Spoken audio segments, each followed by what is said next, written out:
জুমার নামাজের ঠিক পরপরই বাইতুল মোকাররম মসজিদের উত্তর গেট থেকে একটি মিছিল শাহবাগের দিকে যাওয়ার চেষ্টা করলে পুলিশ বাধা দেয়। শুরু হয় সংঘর্ষ।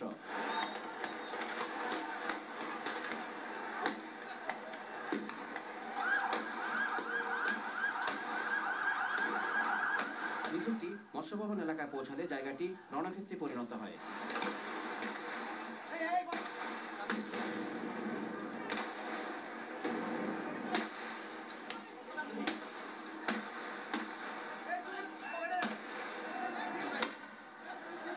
একের পর এক টিয়ার সেল ও ফাঁকা গুলি ছুড়ে এক পর্যায়ে মিছিলটিকে ছত্রভঙ্গ করে দেয় পুলিশ। কথা ছিল ইসলামী সমমনা দলগুলোর মিছিলটি বাইতুল মোকাররম মসজিদের উত্তর গেট থেকে প্রেস ক্লাব পর্যন্ত যাবে। তবে মিছিল শুরু হওয়ার পর পরিস্থিতি পাল্টে যায়।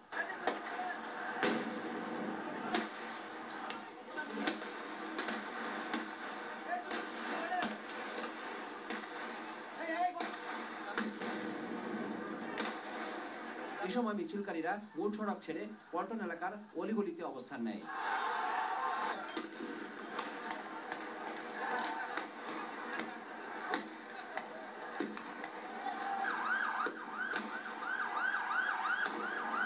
বিক্ষোভকারীদের ইটপাটকেল আর পুলিশের গুলিতে এ সময় পুরো এলাকায় আতঙ্ক ছড়িয়ে পড়ে।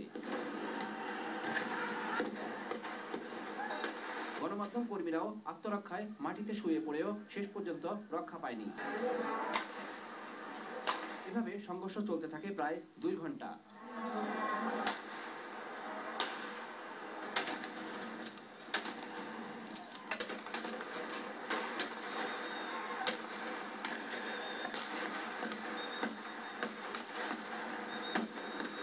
এ সময় পল্টন, দৈনিক বাংলা মোড় সহ প্রেস ক্লাব পর্যন্ত পুরো এলাকাটি কিছু সময় বিক্ষোভকারীদের আবার কিছু সময় পুলিশের দখলে থাকে।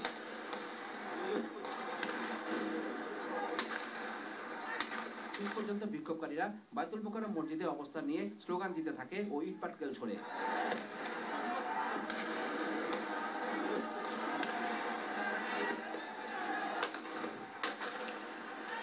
পরিস্থিতি নিয়ন্ত্রণে আনতে পুলিশ এখানেও টিয়ার সেল, রাবার বুলেট ও ফাঁকা গুলি ছোড়ে।